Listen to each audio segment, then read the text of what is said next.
Okay. So, I'm just going to riff this because you know what? It's that kind of day.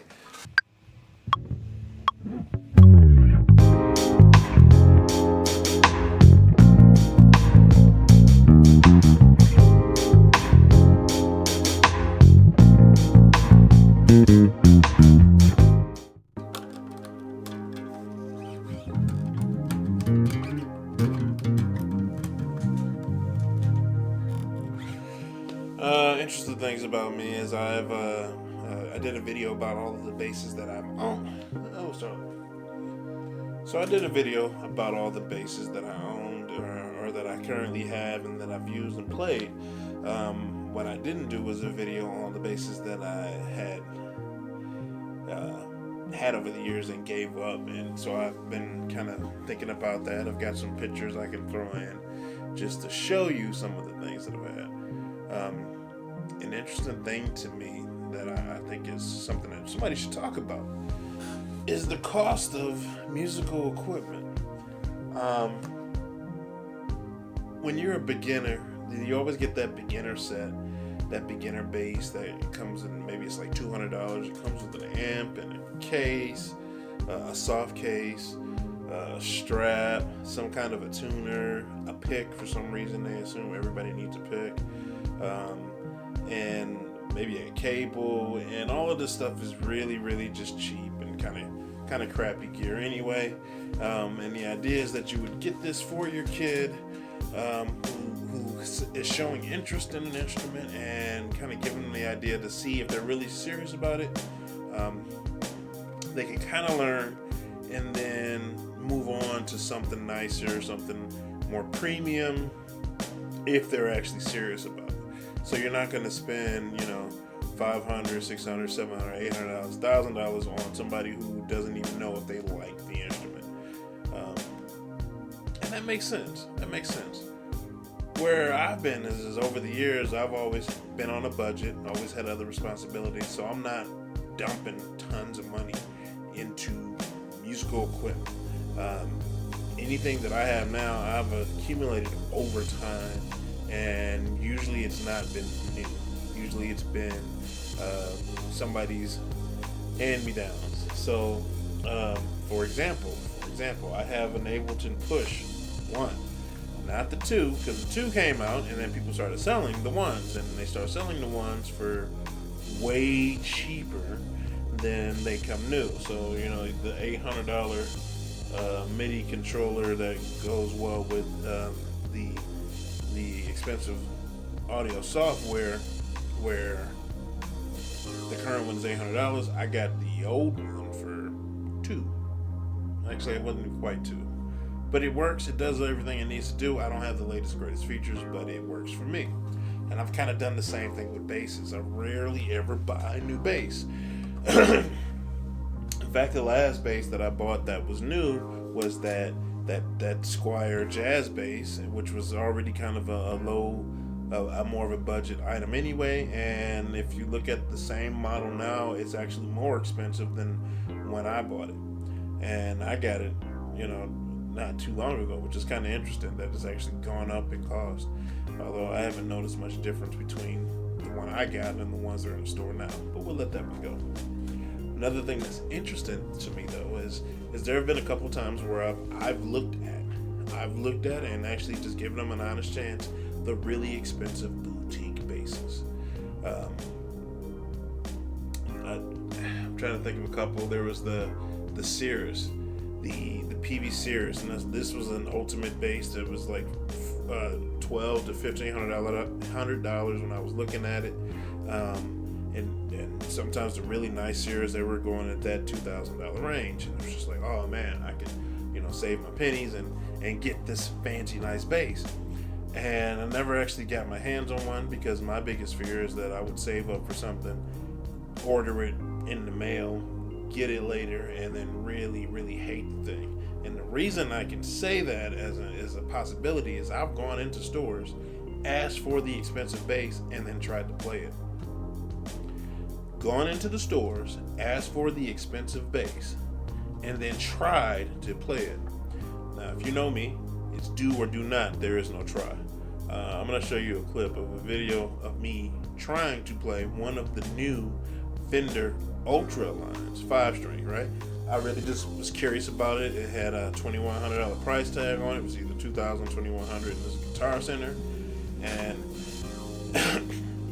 it just was not comfortable to play. It just did not work for me. I thought maybe, you know, because I was doing the Fender style, which is something I'm usually not used to, that would be an issue. But I've had 5-string Fenders before, and they had a used 5-string Fender Jazz that was like $500 that I played just fine. I didn't necessarily like the sound of it or anything like that, but it played just fine. The new Ultra had all the features that checked all those boxes. It was active and passive. Had the 18-volt output, had the battery case. Now that's a big one for me. I'll show you on this Ibanez.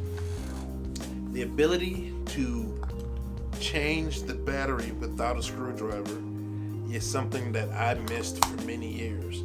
And so now I think manufacturers are realizing that was just a bad idea, and so they're just building these bases with these battery cases where you can just swap out the 9 volts. Definitely a plus. So it has that already set up.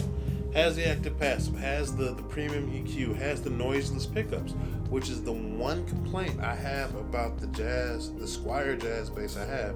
It's not the sound, it's not the tone, it's the fact that if I don't use both pickups, I get a buzz, which is something that happens with the Fender Jazz basses until you get to the new noiseless pickups. Now, according to the websites, the noiseless pickup set is like $150. So let's keep that in mind. So let's say I paid $300 for this jazz bass. For another $150, I can swap out for the jazzless pickups. That's the total cost of $450.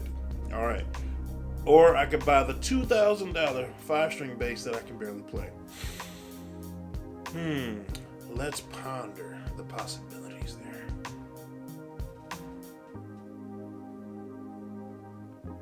Right. So in trying to play this thing, and I'm gonna show you some video of me trying to play it. It sounded okay to me in the store live. Once I figured out the tones and the stack knobs, I was able to kind of just dial in a tone. I actually preferred the passive tone to the active. That's something there. But I didn't play it that long because I didn't really want to.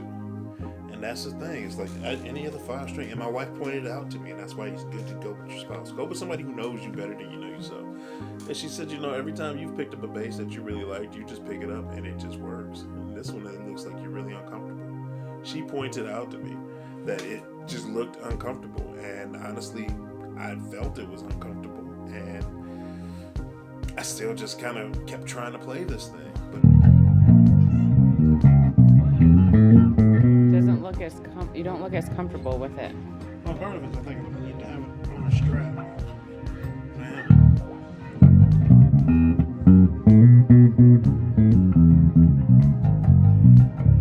Yes, but your other ones that you have that I've been with you that you've gotten, it's automatic. Yeah, it is. I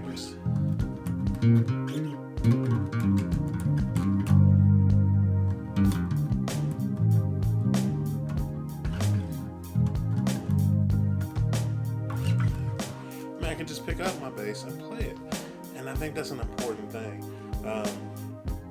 Watching Johnny Lee Long on YouTube, he's kind of an old cat, works at the Home Depot, which does these customizations, and he talks about you go and you get you a bass that you can play, that you like.